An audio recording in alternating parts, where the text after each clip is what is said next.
Alors, pour les personnes qui veulent venir en Europe, parce que j'ai reçu plein de questions, j'ai déjà abordé ce sujet, mais je vais encore répondre parce que bon, prenez aussi la peine d'aller vous renseigner dans les différentes ambassades, sinon consulats, des pays où vous voulez partir, qui sont dans les pays où vous habitez.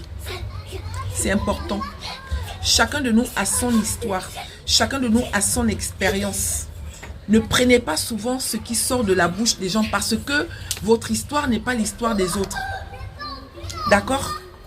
La personne chez qui tu dois venir, il doit te fournir une attestation d'hébergement, une attestation de prise en charge, un justificatif de domicile, ses 3 derniers bulletins de salaire, ses 3 derniers relevés de compte bancaire, et il va déposer ça à la mairie de la ville là où il se trouve, et après il t'envoie ça par DHL, sinon par voilà, vous allez trouver quelqu'un ou je sais pas comment, par quel moyen.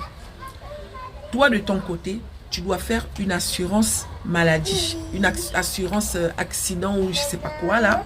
Il y a souvent une assurance qu'on fait là. Il y en a qui des fois ils t'assurent depuis ici, et il y a aussi certains pays où tu dois faire l'assurance dans ton pays. Assurance voyage, hein, un truc comme ça là. Tu dois avoir un compte bancaire. Parce que il y a des pays où, quand tu vas demander le visa, si tu n'as rien dans ton compte bancaire, analyse ça s'il te plaît.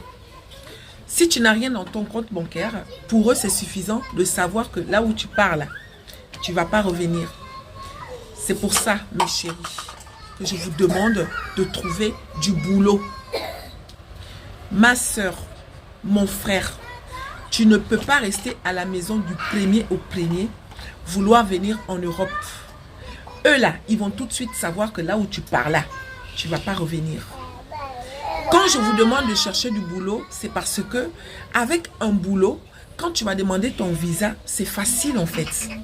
Quand tu es en congé là, tu vas demander ton visa en disant que je m'en vais passer mes congés en Europe. C'est simple. Chacun de nous a sa chance. Vous comprenez, non? Chacun de nous a son histoire, son expérience. Écrivez votre histoire en faisant ce qu'il faut. Tu te fais ton passeport. Tu te verses de l'argent dans ton compte bancaire. Avant que... Il y en a qui ont essayé. Moi, j'ai eu mon visa au 4e coup. Hein. Je vous ai dit ça. Je ne me suis pas découragée. Au premier tour, j'avais beaucoup d'argent. Au 2e tour, j'avais beaucoup d'argent. Mais le 4e tour que je suis venue là, j'avais juste l'essentiel. Donc, c'est une question de chance, c'est une question d'heure. Quand ton heure a sonné, on ne te complique pas. D'accord? N'écoutez pas.